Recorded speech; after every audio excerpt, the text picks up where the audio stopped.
बात करेंगे बिहार की, तो बिहार में आज नीतीश मंत्रिमंडल का विस्तार होना है। एनडीए और जेडीयू, एनडीए सरकार के गठन के बाद लगभग 45-46 दिनों का वक्त हो गया है और अब जो कैबिनेट का एक्सटेंशन है वो किया जाएगा। कल ही खबर ये आई थी कि नीतीश कैबिनेट का विस्तार होगा, लेकिन किसी कारणवश, किसी वजहों से कल विस्तार नहीं हो पाया और आज नीतीश कैबिनेट का जो विस्तार है वो तय माना जा रहा है। और आज नीतीश कैबिनेट की आज शाम बैठक भी बुलाई गई है, ये भी खबरें चल रही हैं। लेकिन हमारी नज़र बनी रहेगी नीतीश कैबिनेट के विस्तार पर, नीतीश कैबिनेट के एक्सटेंशन पर। नीतीश मंत्रिमंडल में कौन से नए चेहरे शामिल होंगे, कौन से पुराने चेहरे रिपीट होंगे, इन तमाम चीज़ों को हम विस्तार से समझेंगे। हमारी नज़र इस पर बनी हुई है। हमारे साथ हमारे वरिष्ठ सहयोगी अभिषेक भी जुड़े हुए हैं और लगातार वो नज़र बनाए हुए हैं नीतीश कैबिनेट की जो विस्तार होनी है उस पर। अभिषेक, 45 से 46 दिनों का वक्त हो गया है और लंबे समय से ये कयास लग रहे थे कि कब नीतीश सरकार में नीतीश मंत्रिमंडल का जो विस्तार है वो होगा, और आज फाइनली वो दिन आ गया है और तय माना जा रहा है नीतीश मंत्रिमंडल का विस्तार आज।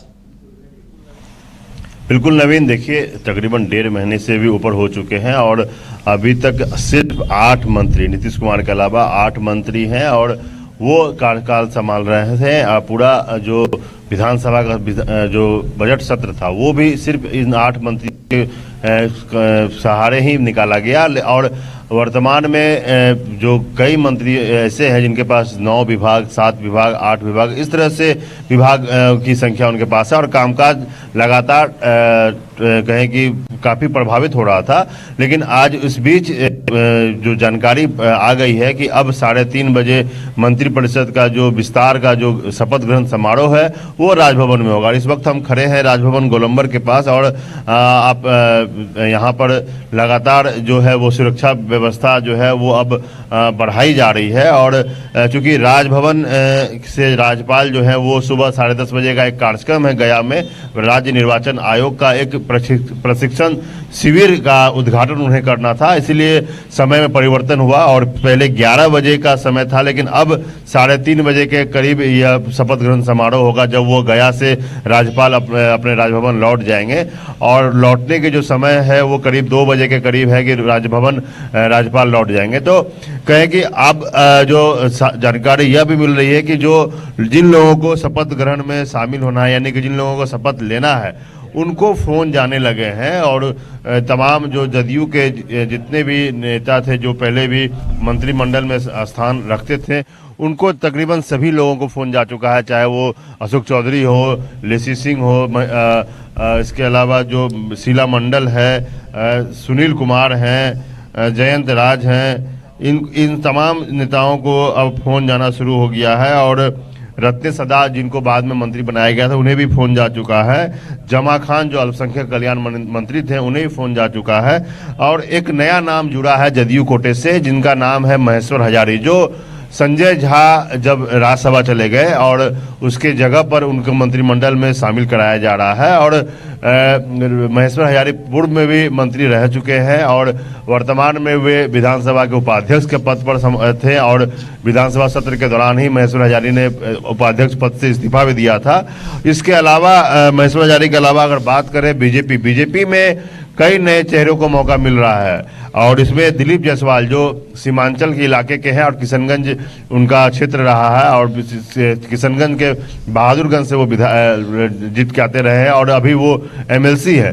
तो उनकी हालांकि जहां तक बात हो रही थी दिलीप जायसवाल को लेकर के कि उनको एमपी का चुनाव लड़ाने की तैयारी बीजेपी कर रही है, लेकिन अब जानकारी यह मिल रही है कि दिलीप जायसवाल मंत्रिमंडल में शामिल होंगे। वो सीमांचल का एक बड़ा कामकाज संभालते हैं बीजेपी का। उसके अलावा मंगल पांडे को फिर से एक बार मौका मिला है, बीजेपी ने मंगल पांडे को मौका दिया है। हरीश सहनी जो विधान परिषद में अभी नेता सदन है, यानी कि विधान परिषद में उनको बीजेपी की तरफ से नेता बनाया गया है, हरीश सहनी, उन्हें जगह दिया गया है। देखिए हरीश सहनी को नवीन जगह देने का जो कारण है वो बहुत साफ है कि मुकेश सहनी जो दावा करते हैं और लगातार बीजेपी अब दूसरी पार्टियों के भरोसे नहीं, खुद के भरोसे आगे बढ़ना चाहती है और इसी में वो सम्राट चौधरी को आगे लाती है जो कुशवाहा समाज से आते हैं। और अब मुकेश सहनी के जगह पर हरीश सहनी को अगर मंत्रिमंडल में शामिल कराया जाता है, क्योंकि मुकेश सहनी अपनी अलग पार्टी चलाते हैं जिसका वीआईपी नाम है, विकासशील इंसान पार्टी नाम है उसके पार्टी का। तो हरीश सहनी को ये जगह देना साफ दिखता है कि मुकेश सहनी को अब मंत्रिमंडल में शायद जगह न मिले। उसके अलावा नितिन नवीन, ये भी पूर्व मंत्री थे और एक बड़ा सौम्य और युवा नेता हैं और इन पर कई बार कई क्षेत्र की जिम्मेवारी भी सौंपी जाती रही है और ये युवा कहे कि विंग से ये निकल करके आए हैं और पटना के बांकीपुर से वो विधायक हैं और उन्हें नितिन नवीन को मौका देने की बात हो रही है। फिर एक नया नाम है बीजेपी की तरफ से जनक सिंह को मंत्रिमंडल में शामिल कराने की तैयारी की जा रही है। जनक सिंह अभी उप सचेतक थे विधानसभा में और ये छपरा सारण से आते हैं और राजपूत समाज से हैं ये, और इन्हें एक बार फिर से मौका दिया जा रहा है मंत्रिमंडल में। पहली बार मौका दिया जा रहा है, माफ कीजिएगा, फिर से नहीं, पहली बार मौका दिया जा रहा है। और तो इस तरह से बीजेपी में 3 नए चेहरे जिनको पहली बार मौका देने की बात हो रही है, दिलीप जायसवाल हो गए, हरीश सहनी हो गए और जनक सिंह हो गए। वहीं नीतीश कैबिनेट में इस बार महेश्वर हजारी को, हालांकि वो पुराने चेहरे हैं, लेकिन महेश्वर हजारी को नया नाम शामिल किया गया है। तो कुल मिलाकर के अभी तक जो जानकारी मिल पा रही है, इतने लोगों तक फोन जा चुका है और बीजेपी शायद इस बार के मंत्रिमंडल विस्तार में तमाम अपने मंत्रियों का नाम ना ले, कुछ मंत्रालय अपने पास अभी एक से अधिक मंत्री। ठीक है अभिषेक, आपने जिन नामों का जिक्र किया अभिषेक बीजेपी से, उसके अलावा भी कुछ और नाम है अभिषेक जो चर्चा में है जिनको मंत्रिमंडल में शामिल किया जा सकता है। उसमें एक नाम नीरज बबलू का है अभिषेक और एक मंगल पांडे का है। तो क्या इन दोनों नामों को लेकर कोई चर्चा हुई होगी? इन दोनों के नामों को लेकर क्या कुछ आपको परिस्थिति बनती दिखाई दे रही है?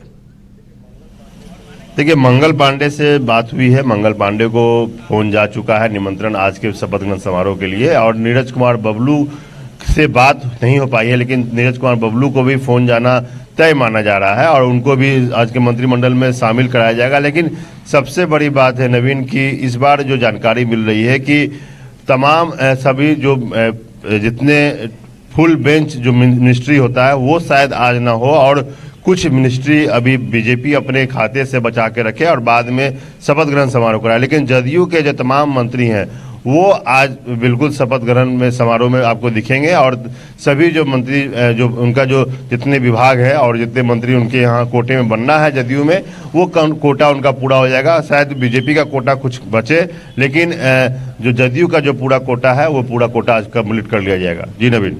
बिल्कुल, आज जदयू के जो संभावित चेहरे हैं और पुराने चेहरे ही हम कह सकते हैं कि रिपीट होंगे।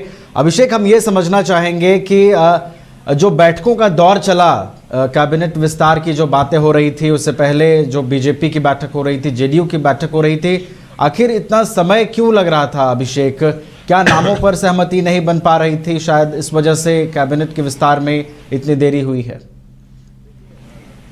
देखिए, अगर देरी की बात कही जाए तो देरी इस बार जदयू की तरफ से नहीं हुई है, इस बार देरी बीजेपी की तरफ से हुई है। बीजेपी ही लिस्ट देने में काफ़ी लेट कर रही थी और बीजेपी से लगातार लिस्ट मांगा गया था, लेकिन बाद में कहा गया कि बाद में किया जाएगा। देखिए, समस्या बहुत बड़ी है बीजेपी के लिए। एनडीए में जब से जदयू आई है तब से समस्या खड़ी हुई है और सीट शेयरिंग, चूंकि लोकसभा चुनाव होना है और बीजेपी लोकसभा चुनाव में सरकार में है और मोदी को फिर से प्रधानमंत्री अगर बनना है तो उनको एक एक सीट को देख करके समझ करके बांटना होगा। उम्मीदवारों का जो चयन है वो बिल्कुल बहुत समीक्षा के बाद करनी होगी और इसी में देरी हुई है। और अभी भी जो जानकारी मिल रही है कि सभी मंत्रिमंडल को नहीं बांटा जा रहा है बीजेपी का, और बीजेपी के कई मंत्री अभी भी वेटिंग लिस्ट में रहेंगे, क्योंकि जो मंत्रिमंडल में जो शामिल होने के बाद एक जो स्थिति बनेगी और जिनको लोकसभा चुनाव में अगर टिकट देने का वादा किया गया और किसी कारण से, चाहे वो जदयू के शामिल होने की बात हो या किसी अन्य कारण से, अगर वो लोकसभा का टिकट जिसको नहीं मिलेगा तो वो पूरा विरोध करेंगे और फिर एक स्थिति बीजेपी में अलग तरीके की बन जाएगी। तो इसको देखते हुए ये पूरी समस्याएं खड़ी हुई और चूंकि कल तक जहां पर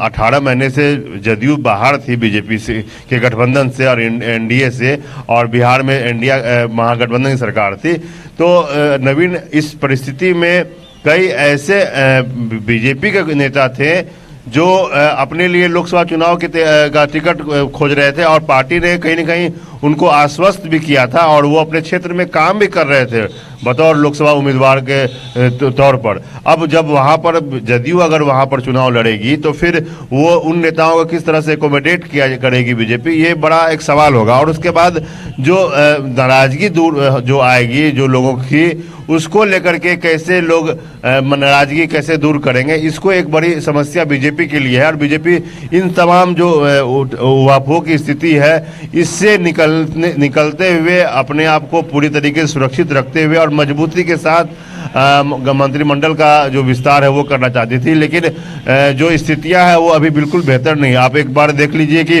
लगातार पशुपति पारस कल से बैठक कर रहे हैं, और आज भी उनकी संसदीय बोर्ड की बैठक बुलाई गई है, और कहा यह जा रहा है कि वो अब इस गठबंधन में रहने के लिए शायद तैयार नहीं है। और जिस तरह से चिराग पासवान को बीजेपी ने एकोमोडेट कर लिया है उनके तमाम शर्तों को मानते हुए, तो चिराग पासवान के खिलाफ में पशुपति पारस अगर हाजीपुर में चुनाव लड़ना चाहते हैं तो फिर अब इस गठबंधन में वो नहीं रह सकते हैं। तो चीज़ें अब बहुत धीरे धीरे बदल रही हैं, और इसको देखते हुए ही बीजेपी इसको इंतजार कर रही थी कि जब एन मौका आएगा, एक समय आएगा जब चीज़ें काफ़ी मतलब ज़्यादा दूर नहीं होगी, तब जा कर के इस तरह की चीज़ें होगी। अब जिस तरह से चुनाव आयुक्त का कल चयन हो गया है, और 2 चुनाव आयुक्त जो पद खाली था, अब उनका चयन होने के बाद अब कभी भी आचार संहिता लग सकता है। देखिए नवीन, राजनीति में चुनावी जब समय आता है और उस समय जब लोग एक दूसरे दल को छोड़ के भागते हैं तो एक प्रभाव पड़ता है जनता के बीच,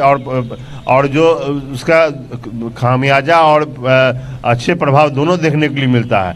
अगर आप अचानक से पार्टी छोड़ के दूसरे पार्टी में जाकर के सदस्यता लेकर के टिकट लेते हैं तो पब्लिक के बीच में जो पुराने जो कैंडिडेट होते हैं वो यह बोलते हैं कि ये सिर्फ पार्टी के को नुकसान पहुंचाने के लिए या फिर टिकट के लालच में गए हैं। तो अगर काफ़ी पहले अगर मंत्रिमंडल विस्तार हो जाता और उस समय विरोध का स्वर मजबूत होता तो उसको जो विरोधी खेमे के जो सदस्य होते हैं या जो नेता होते हैं उनको काफ़ी वक्त मिलता, करीब 2 महीना से अधिक का वक्त मिलता अपने लिए काम करने के लिए और अपने विपक्षियों के विरोध में काम करने के लिए। लेकिन अब अगर 15 दिन के अगर 2-4 दिन में अगर ये हो जाए, आचार संहिता लग जाता है और उसके बाद अगर इस तरह की घटना होती है तो बहुत असर नहीं पड़ता। तो ये पूरा साइकोलॉजिकल गेम है पॉलिटिकल, और इस तरह की चीज़ें पहले भी होती रही हैं, लेकिन इस बार बीजेपी बहुत फूक के बिहार में मंत्रिमंडल का शामिल करने वाले सदस्यों का नाम भी तय कर रही है, और साथ साथ जो लोकसभा के उम्मीदवार है उसके लिए भी नाम जो है वो बीजेपी बहुत रिसर्च के बाद तय कर रही है। जी नवीन, बिल्कुल बहुत सही कहा अभिषेक आपने कि बीजेपी फूक कर कदम आगे बढ़ा रही है। और हमने आपसे देरी का सवाल पूछा, उस पर भी आपने कहा कि बहुत एक विशेष रणनीति के तहत काम हो रहा है, चाहे आप लोकसभा उम्मीदवारों के घोषणा की बात करें या फिर मंत्रिमंडल विस्तार को लेकर जो नाम तय किए गए हैं उसकी बात करें। अभिषेक, अभी तक तो हमने नामों पर बात कर लिया, देरी क्यों हुई इस पर हमने बात कर ली है।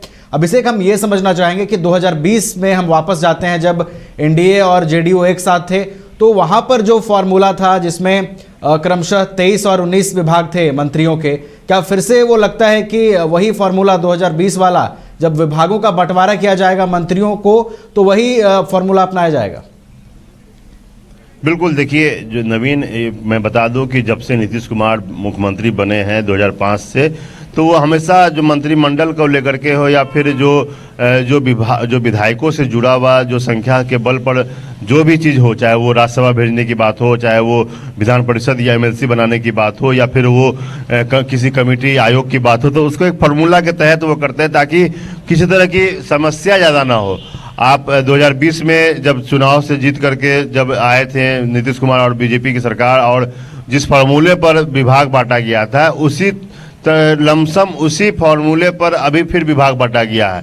फिर एक बार शिक्षा विभाग जदयू के खाते में आया है और जो फिनांस डिपार्टमेंट वित्त विभाग है वो बीजेपी को दिया गया है। आपको बता दें कि जब 2020 में जब सरकार थी बनी हुई तो फिर भी उस समय भी शिक्षा विभाग जदयू के पास था और वित्त विभाग बीजेपी के पास था। हालांकि बीच में जब आरजेडी के साथ नीतीश कुमार गए थे तब वो वित्त विभाग जदयू ने ले लिया था और शिक्षा विभाग आरजेडी को दिया गया था। तो इक्का दुक्का विभाग इधर उधर हुआ है, बाकी जो फॉर्मूला है वो फॉर्मूला बिल्कुल पूरी तरीके से सेट है और विभागों का जो बंटवारा है, जो आवंटन है वो भी किया जा चुका है। उसमें भी कहीं कोई परेशानी या कोई जिच नहीं है। बस अब यह है कि जो मंत्रिमंडल में जो लोग सदस्य नए शामिल होंगे वो उनको किस तरह से विभाग आवंटन करेंगे, जदयू के नेता या फिर बीजेपी के नेता, यह देखने वाली बात होगी। लेकिन इतना तय है कि किसके कोटे में कौन सा विभाग गया हुआ है यह पहले ही सब कुछ तय हो चुका है। विभाग को लेकर कोई परेशानी नहीं है। हाँ, यह जरूर है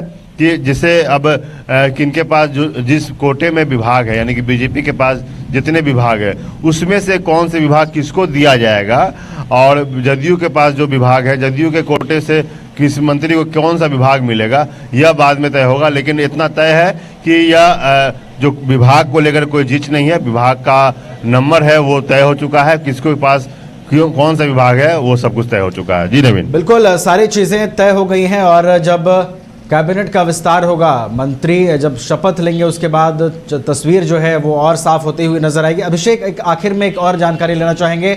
अब मंत्रिमंडल के विस्तार के बाद कैबिनेट की बैठक भी बुलाई गई है, उसको लेकर क्या कुछ जानकारी है? देखिए, मंत्रिमंडल के विस्तार के बाद कैबिनेट की बैठक होगी, लेकिन बैठक का जो अधिसूचना है वो कल ही जारी हो गया था और शाम 4 बजे मंत्रिपरिषद का जो बैठक है वो बुलाया गया है। लेकिन कैबिनेट की बैठक अब लगता है कि अभी अधिसूचना भले जारी नहीं हुई है, लेकिन मंत्रिमंडल का जब गठन हो जाएगा, यानी कि शपथ ग्रहण समारोह जब समाप्त होगा उसके बाद ही मंत्रिपरिषद का जो बैठक है, यानी कैबिनेट की जो बैठक है वो आयोजित की जाएगी और तकरीबन उसमें आधा या 1 घंटे का फासला हो सकता है। 4 बजे तो होना मतलब मुश्किल है, क्योंकि 3:30 बजे से ओथ सेरेमनी है। ओथ सेरेमनी का कुछ भी किया जाएगा तो करीब से करीब 1.5 घंटे से 2 घंटे का वक्त ओथ सेरेमनी में लगेगा। तो हो सकता है उसके तुरंत बाद यहाँ से कैबिनेट, यहाँ राजभवन से निकल करके लोग सीधे कैबिनेट में शामिल होने के लिए सचिवालय पहुंचेंगे और कैबिनेट की बैठक में लोग शामिल होंगे। तो ये तमाम जो चीज़ें हैं वो आज होगी। अब मंत्रिपरिषद की जो बैठक होती है वो एक औपचारिक बैठक होती है। जब मंत्रिपरिषद का गठन होता है उसके उसी दिन या उसके अगले दिन सबसे पहले सरकार मंत्रिपरिषद की बैठक बुलाती है और उसमें मंत्रिपरिषद की बैठक के समय में ही विभागों का बंटवारा कर दिया जाता है और कुछ ऐसे ज़रूरत के जो फैसले हैं वो ले लिए जाते हैं, खास करके मंत्रिमंडल के गठन को लेकर के। तो ये मंत्रिपरिषद की बैठक एक औपचारिकता है, लेकिन यह मैंडेटरी माना जाता है कि शपथ ग्रहण समारोह के बाद मंत्रिपरिषद की बैठक जरूर होती है। चलिए, तो मंत्रिपरिषद की भी बैठक होगी, तमाम तरह के अपडेट्स आज होंगे और सबसे पहले तो नज़र उस पर हमारी बनी हुई है मंत्रिमंडल विस्तार पर, जब आज 1.5 दर्जन मंत्री जो है वो नीतीश कैबिनेट में शपथ लेंगे। बहुत बहुत धन्यवाद अभिषेक हमारे साथ जुड़ने के लिए और पूरी जानकारी साझा करने के लिए। तो आज बिहार में सबसे बड़ा खबर ये है कि नीतीश कुमार मुख्यमंत्री जो हैं उनके कैबिनेट का विस्तार किया जाएगा। बीजेपी से कई नई चेहरों को जगह मिल सकती है, उस पर भी हमने चर्चा की है। जेडीयू से कौन से पुराने मंत्री रिपीट होंगे, किन नेताओं को मंत्रिमंडल में जगह मिलेगी, इन तमाम जानकारियों पर हमने चर्चा की है और हमारी नज़र उस पर बनी हुई है। राजभवन में शपथ ग्रहण समारोह भी शुरू होगा मंत्रियों का, वो सब चीज़ें भी हम आपको बताएंगे, वो सारी तस्वीरें दिखाएंगे। फिलहाल हमारे साथ इतना ही, आप दीजिए इजाज़त और देखते रहिए न्यूज़ 22 को। वही तो हम